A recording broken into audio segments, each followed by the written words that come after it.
everyone. My name is Cheska and Clash, and I am one of the reporters of Topic 2, which is the Entrepreneurial Mindset. But first, let me share with you our objectives for this discussion. First is to understand what is entrepreneur mindset and an entrepreneurial mindset. The second objective is to understand the qualities of an entrepreneurial mindset. Next is to identify the characteristics and components of entrepreneurial mindset. Next is to know the importance of entrepreneurial mindset. And lastly, we are going to identify the killers of entrepreneurial mindset. Before we understand what is entrepreneurial mindset, let us first understand the meaning of each word. So for mindset, it is the mental attitude or the inclination. And when we say inclination, ito yung mga hilig natin. So basically, mindset is the sum of your knowledge, including your beliefs, experiences, and thoughts about the world. It filters the information you get and you put out, and it also determines how you will react to a particular information. So there are two types of mindset. First is the fixed mindset. For fixed mindset, they are the persons who are close-minded. Hindi na sila willing matuto, they don't accept any opportunities, they don't accept any learnings, pinaniniwalaan nila kung ano yung nalalaman nila, and they are very contented kung ano lang yung nasa isip nila. That's why, hindi sila nag-grow kasi they don't accept any opportunities na akala nila yung failure is hanggang dun lang sila. Nalilimit sila nung mindset na yon. And the second type of mindset is the growth mindset. They are the persons who are willing to learn. Open ang kanilang isipan to accept new things, new learnings, and opportunities. Also, they don't see failure as the limit, kundi tinitingnan nila yung failure as challenges and opportunities para mas mag-grow sila. And most commonly, people became successful for having this kind of mindset. So the next term is entrepreneur. This term comes from the Latin word entrepreneur, which means undertaker. They are someone who is undertaking a major project. They discover, they evaluate, and they exploit opportunities. When we say exploit, they are exploring things out to make nothing into something. So by combining the definition of the two terms, entrepreneurial mindset is the inclination to discover, to evaluate, and to exploit opportunities. Good afternoon, everyone. I am Angel Joy Lacson, and I'll be discussing first the qualities of an entrepreneurial mindset. There are three qualities, which are growth mindset, risk-endorsing mindset, and creative mindset. Growth mindset is a way of thinking based on the belief that we can grow and improve with practice. It can help you problem solve and tackle obstacles while encouraging you to see your current skills and talents as traits that can grow with time and effort. Having a growth mindset allows us to see entrepreneurship as a skill that can be improved over time through mentorship and practice. Unlike entrepreneurs with a fixed mindset, they view those same traits as inherently stable and unchangeable over time. For example, as an aspiring entrepreneur, you need basic finance skills to create your business's budget and financial statements.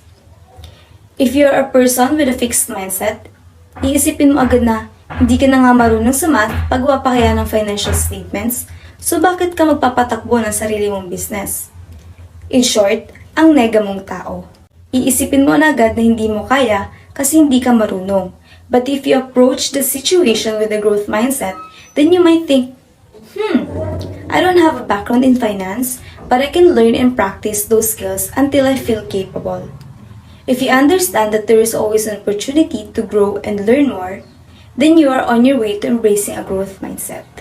Moving on to the second quality, which is the risk-endorsing mindset or risk-taking mindset.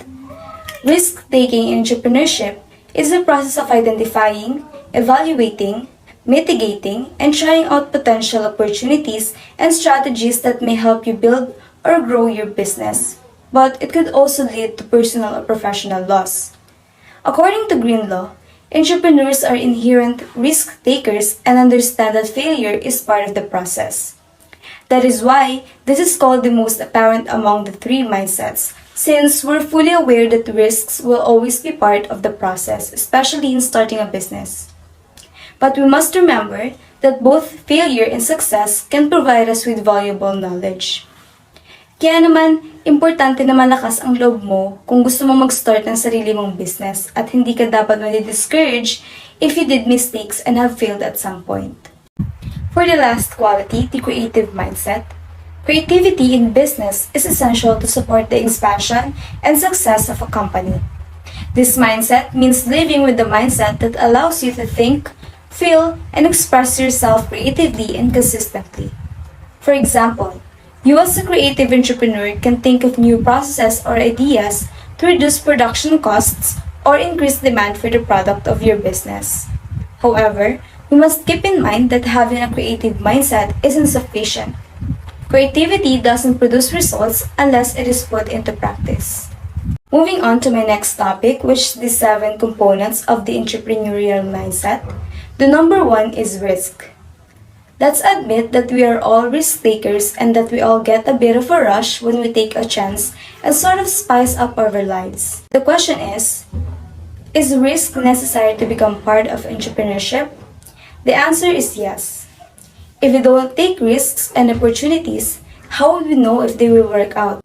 We all just have to understand the implications of taking that risks or ano ba yung possible effects if ever tinake natin yung particular risk na yun. Ask yourself, what is its objective? And then proceed into listing the consequences na pwede mangyari kapag nag-fail totally yung plano mo by taking that risk. If you know that it will be worth it in the end, then go for it. The second one is motivation. Being motivated is fundamental to your approach to your business. If motivated ka na i-push talaga yung naisip mong business, no matter how hard and discouraging circumstances are, you won't back down. Instead, you will keep going and moving forward toward your goal. However, if you don't have any motivation or isn't that motivated yet, you can find a role model or mentor perhaps. Pwede mong gawing inspirasyon yung mga struggle nila sa buhay and also their successes, like kung paano sila nag-succeed even if they have struggled while they're still working on with their goals. You can also read books or case studies na pwede mo gamitin as ideas that you can apply to achieving what you want. Lastly, you can get support from your friends and family. Communicate with them regarding what you desire, your challenges, and etc. Third is continuous building and development. Continually building your business provides more opportunities. It can help you improve what you're offering to the market, which would eventually help you boost your products and services market value. And of course, to make this happen, you have to continue learning as well. Parang tayo lang as human beings. We have to continue learning to grow. When we're always learning, we'll keep improving and continue growing in whatever phase. Fourth is be happy about making mistakes. You must know and understand that making mistakes is absolutely fine, especially if you plan to start your own business. It is inconvenient for sure, but embracing mistakes can possibly give you the confidence to try new things and not feel bad about it if it doesn't work out one time.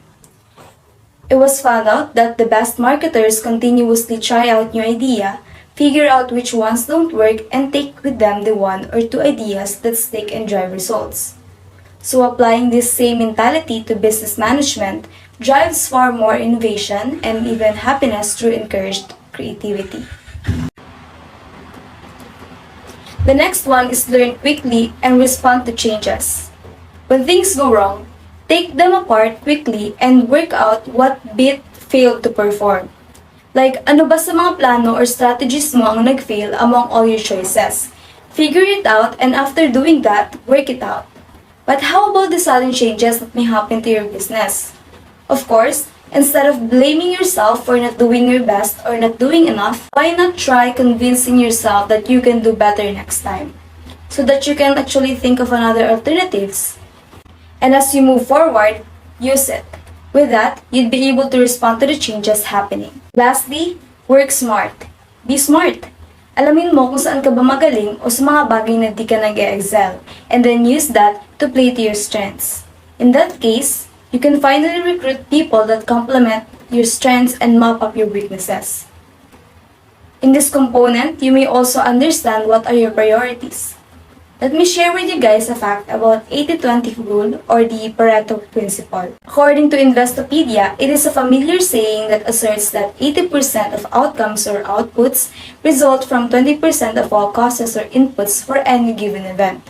Meaning, sa 20% ng mga ginagawa mo ay may possibility na mag-generate ng 80% na magiging consequences.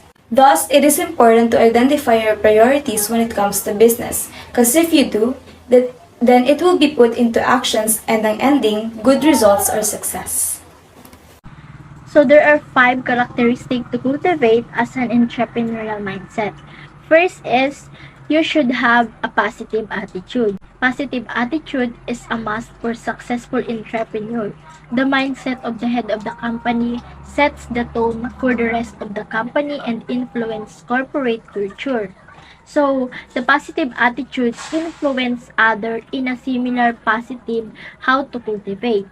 And you are realizing your negativity as a waste of time, money, and energy.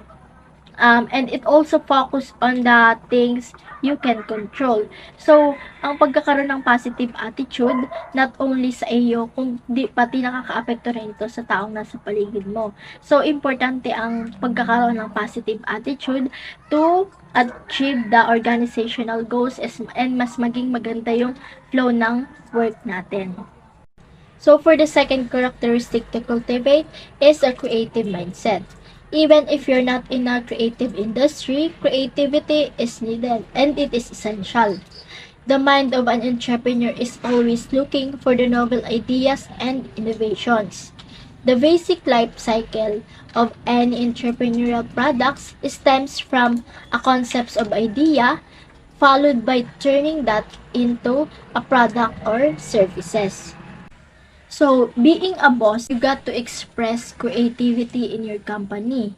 You try creative tactics to better your business and make change. Most entrepreneurs are inherently creative thinker. Otherwise, they would not be inspired to take innovative leap to create their own business. So, sa madaling salita, lahat ng entrepreneur, sobrang creative ang kanilang isipan. Kasi hindi nila magagawa yung mga ginagawa nila ngayon sa mga business nila kung hindi sila ganun ka-creative, hindi ganun kaganda yung mga ideas nila to make their products. So, the third characteristic to cultivate is persuasive communication. The best entrepreneurs are persuasive individuals. The power of persuasion can help you negotiate, close a sale, or score a lower price. Learning to communicate and present your ideas will make you a better entrepreneur, no matter what your industry is. So, napaka-importante na kapag entrepreneur ka, dapat magaling ka makipag-communicate, magaling kang sa persuasive communication, mas magiging magaling ka sa pakikipag-negotiate para mas ma-present yung mga ideas mo or yung products and services mo. One of the entrepreneurial characteristics is intrinsic motivation, meaning you are self-motivated at hindi ka kailangan i-push ng ibang tao para gawin yung isang bagay. Motivated ka, so gagawin mo yung trabaho mo o yung bagay na kailangan mong gawin na masaya ka at hindi ka kailangan ipilit sa bagay na yun. And one way to keep motivated is to focus on the end game or goal and in the bigger picture. When you say bigger picture, be holistic thinker na tingnan mo yung situation as a bigger picture. Huwag ka mag-focus sa isang side lang, tingnan mo yung situation sa mas malaking bagay. And kapag ikaw ay self-motivated, dapat hindi lang yung sarili mo rin na motivate mo. You are also responsible to motivate others, especially kapag ikaw ang boss. Kapag ikaw ang nakakataas sa kanila. Dahil motivation is one way to keep your employees happy at their work and And according to research din, kapag masaya ang employees, mas nagagawa nila yung trabaho nila ng mas maayos. The last characteristic to cultivate is the tenacity and ability to learn from failure. When you are starting your own business, you hope that your business will be wild success. And success is wonderful, but failure is where your growth and change will happen. The key to learn from failure is actually learn and embrace your mistakes. So they make you better and not to break you. And also, don't be afraid to fail because the richest business owners have failed so many times before their breakthrough. So another thing is every human is imperfect and don't expect yourself to be perfect in the pursuit of your business. Challenges is always along the way. Let's move on to the importance of having an entrepreneurial mindset. An entrepreneurial mentality is the foundation of business success, as creating that entrepreneurial mindset will help you to think about what you are doing and why. It will help you to know where you would like your business to lead you and what risks you are willing to take to succeed. If you know the answers to these questions, you'll be ready to tackle all the challenges your business throws at you. Entrepreneurs succeed like they do because they think, act, and view the world differently from most people. There's a quote from businessman and novelist Idoo Kuyenikan that says, "The mind is a powerful way of attracting things that are in harmony with it, good or bad." Well, that's true. Let's say, for instance, that you'll probably quit if you experience a problem with your business and think of it as a sign to stop right away. However, if you have an attitude of perseverance and success, you'll keep going. Thus, I think having an entrepreneurial mindset is one of the best ways to go in this new era of business growth and development. According to Neck et al. 2016, open quote, "As entrepreneurship demands practice to achieve success, the right mindset is necessary for that practice to be successful. When people believe they can succeed, they are more likely to pursue the right activities to make that happen." End quote. Meaning, there is an urge to do what is right and what should be done if you'd like to succeed. You're not gonna be reckless, but instead, you'll be very careful and will take time to put more effort into achieving your goals. Just like how manifestation works, if you focus and think of the things you desire that they will become true, it is more likely to happen. But of course, we have to take actions for it to get the results we wanted. Let us now proceed to the theory of entrepreneurial mindset. The entrepreneurial spirit is the human spirit. It is not just in some of us, it resides within us all. It implies that non-entrepreneurial is learned, and while not everyone wants to start a business, we all have a natural predisposition to be creative and entrepreneurial. So all of us are all entrepreneurs by nature. We are born with it, kaya kahit nasabihin pa na you don't have the skills and such, deep inside, meron ka nun. You just gotta learn how to unleash it. That is to say, we all have a deep-seated need to solve issues, be involved in important work, have influence over our daily lives, and see the results of our efforts in a fulfilling and prosperous existence. So there are killers for entrepreneurial mindset. First is the rejection. Rejection, alam naman natin lahat, yung kapag meron tayong isang bagay na pinag-propose and may mga tao talaga na magre-reject sa atin, especially in terms of business. There are business ideas na hindi lahat nasa sakatuparan dahil sa mga rejections. And rejection from people or any situation is really bad.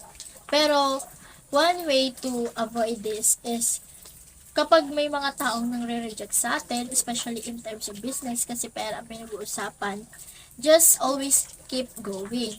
Mag-fail ka man, or ma-reject ka man, ituloy mo lang yung mga plano mo, kasi alam mo sa sarili mo kung yan ba ay magsa-success or hindi. So, the next is the comfort zone. Paano pinapatay ng comfort zone ang pagiging entrepreneurial mindset natin? Kasi, katulad kanina sa types ng mindset, about sa fixed mindset, talagang focus lang sila sa nalalaman nila, masyadong close ang kanilang isipan. So, yung pagkakaroon natin ng comfort zone, nagiging komportable tayo, nawawalan tayo ng improvement, and hindi na tayo nakaka-achieve ng mas marami. So, in order for this to avoid, we need to escape from our comfort zone para mas magkaroon tayo ng progress, mas magkaroon tayo ng improvement para sa sarili natin or para na rin sa itatayo nating business. And the next is discouragement. Ang discouragement ay talagang hindi nakakatulong ito sa pagkakaroon ng entrepreneurial mindset. May mga tao talaga na i-discourage tayo, ida-down tayo, lalong-lalo na pag may mga plano tayo, and hindi nakakatulong. Ibabagsak tayo ng discouragement. And when people are discouraging us, ang gawin na lang natin is pasok sa kanang tainga, labas na lang sa kaliwa. Kasi kung patuloy nating isa sa puso at isa sa isip yung discouragement ng ibang tao, walang mangyayari sa atin. Mag-fail at mag-fail tayo tulad ng pagdi-discourage nila. So, for the next pillar of entrepreneurial mindset is fear. Takot. Fear of failure, fear sa malugi, and fear sa mga bagay na pwedeng ikabagsak natin. That's why hindi nakakatulong ito sa pagiging entrepreneurial mindset natin.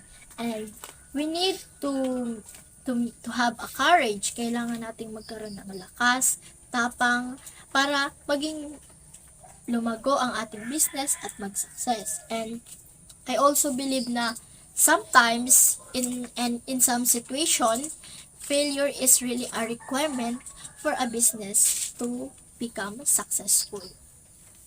And for the next killer is our anxiety. Ito yung lagi kang nagwo-worry, nag-o-overthink ka lagi, hindi ka makafocus, iniisip mo yung mga problema, yung mga what ifs mo. So, hindi rin yung nakakatulong. Talagang ida-down yun ang pagiging entrepreneurial mindset mo. So, ang pwede natin gawin dito is mag-focus tayo, maging positive tayo, katulad ng sa karakteristik kanina, na na magkaroon ng positive attitude.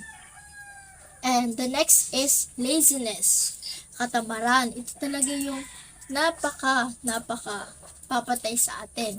Yung tamad ka, or minsan naman procrastination, yung mga bagay na gagawin mo ngayon, mamaya pa, or pagpapabukas mo pa. So, hindi talaga yung nakakatulong. Also, sa laziness, pasok din yung may gusto kong gawin, pero ayaw mong gawin yung way para maabot yung bagay na yun. Kumbaga, tamad kang gawin yung isang bagay, pero gusto mo siyang makuha. So, in order for you to overcome laziness, lagi kang mag-focus sa goal mo. Ano ba talaga yung gusto mo? Paano mo siya makukuha? And always be positive. At maging responsable ka, maging masipag ka, and do some efforts. And next is doubts. Ito yung lagi mong pinagdududahan yung kakayanan mo. Ang dami mong what if hindi ka mag-success? What if wala sa'yo tumulong? What if wala kang kasamang gawin yung mga bagay na pinaplano mo? So, yung pagdududa mo, isasangtabi mo lang yan. Lagi ka dapat positive. Kasi, yung pagdududa mo, hindi talaga siya nakakatulong para mag-success ka sa business mo or sa mga plano mo sa buhay.